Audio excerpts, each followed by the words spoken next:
اور اس مقصود کا جو عروج ہے وہ رمضان کے آخری عشرے میں ہے. یہ عشرہ اخیرہ جو ہے یہ سارے رمضان کا نچوڑ ہے، اس کا عطر ہے، سارے رمضان کا عطر ہے. یہ 10 راتیں یا 10 دن جو آنے والے ہیں، اللہ تبارک و تعالیٰ نے اس میں عجیب کچھ اپنے خزانے، اپنے انوار کے، اپنے برکات کے، اپنے رحمتوں کے خزانے اس میں رکھے ہوئے ہیں. اس میں اللہ تعالیٰ کی رحمتوں کی گھٹائیں امٹ رہی ہے، مغفرت کے بہانے تلاش کیے جا رہے ہیں، اور بندوں کو جہنم کی آگ سے رہائی کے پروانے عطا ہو رہے ہیں اس عشرے کے اندر. اور اسی میں شب قدر آنے والی ہے، کوئی نہ کوئی رات شب قدر ہوگی. اتنی زبردست رات ہے کہ قرآن نے پوری سورت نازل فرما دی. انا انزلناہ فی لیلۃ القدر، ہم نے قرآن نازل کیا لیلۃ القدر میں.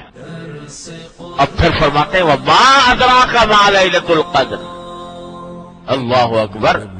حضور اقدس صلی اللہ علیہ وسلم سے خطاب کر کے فرما رہے ہیں کہ تمہیں کیا پتا لیلۃ القدر کیا ہے، یعنی اس کی حقیقت، اس کی عظمت، اس کی فضیلت یہ تمہیں خود سے پتہ نہیں لگ سکتی. ما ادراک ما لیلۃ القدر. لیلۃ القدر خیر من الف شہر.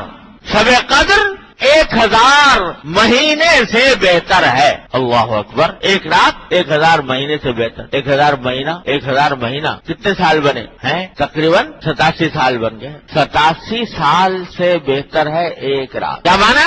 87 سال تک جو عبادت کیے جاؤ بغیر وقفے کے، 87 سال تک بغیر وقفے کے عبادت کیے جاؤ، اس سے جتنا اجر و ثواب ملے گا اس سے اللہ تبارک و تعالی جو کرم فرمائیں گے اور جو اجر عطا فرمائیں گے ایک رات کی عبادت میں اس سے زیادہ مل جائے گا تمہیں. اور یہ در حقیقت بعض صحابہ کرام نے حضور اقدس صلی اللہ علیہ وسلم سے یہ عرض کیا تھا کہ یا رسول اللہ، ہم نے سنا ہے کہ پچھلی امتوں کے لوگوں کی عمریں بڑی لمبی لمبی ہوتی تھی. حضرت نوح علیہ السلام کے بارے میں خود قرآن کریم نے فرمایا کہ لبث فیہم الف سنۃ الا 50 عاما، یعنی 950 سال زندہ رہے نوح علیہ السلام. 950 سال، 1000 سال سے صرف 50 سال کم. تو صحابہ کرام نے عرض کیا کہ یا رسول اللہ، پیچھے جن لوگوں کی عمریں اتنی لمبی لمبی تھیں تو ظاہر ہے اتنی لمبی عبادت بھی کرتے رہے وہ اتنے دنوں تک.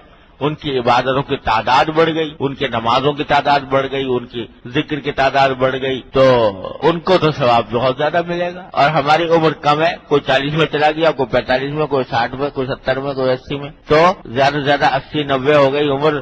تو ہم ساری زندگی بھی عبادت کرتے رہے تب بھی وہاں تک نہیں پہنچ سکتے. اللہ تعالیٰ نے یہ دے دی رات کہ غم نہ کرو اے امت محمدیہ اللہ صاحب الصلاۃ والسلام، غم نہ کرو، ایک رات تمہیں ایسی دیتے ہیں ہر سال تمہاری زندگی کے ہر سال میں ایک رات ایسی مل جائے گی جو 1000 مہینوں سے بہتر ہوگی. 1000 مہینوں کی عبادت سے اس ایک رات میں عبادت کرنا بہتر ہو جائے گا. اللہ تعالیٰ نے عطا فرمایا. رمضان میں دے دی.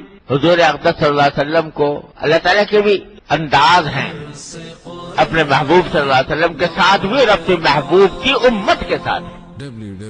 دینا تو تھا لیکن ساتھ میں یہ بھی چاہتے تھے اللہ تبارک و تعالیٰ کہ ایسے مفت میں نہ مل جائے یہ دولت کہ بس ایک دم سے 87 سال سے زیادہ افضل عبادت ایک رات کے اندر مل جائے مفت میں. تو تھوڑی سی محنت کرانی تھی. محنت کیا کرانی تھی کہ بھائی اتنی محنت ہے کہ آخری عشرے میں ہوگی، آخری عشرے کی طاق راتوں میں ہوگی، 21 میں، 23 میں، 25 میں، 27 میں، 29 میں، ان میں سے کسی رات میں ہوگی. اب اس ایک رات کو تلاش کرنے کے لیے 5 راتوں میں محنت کرو، 5 راتوں کو جاگنے کی، 5 راتوں میں عبادت کرنے کی کوشش کرو. 5 میں کرو گے تو کسی نہ کسی میں شب قدر مل جائے گی.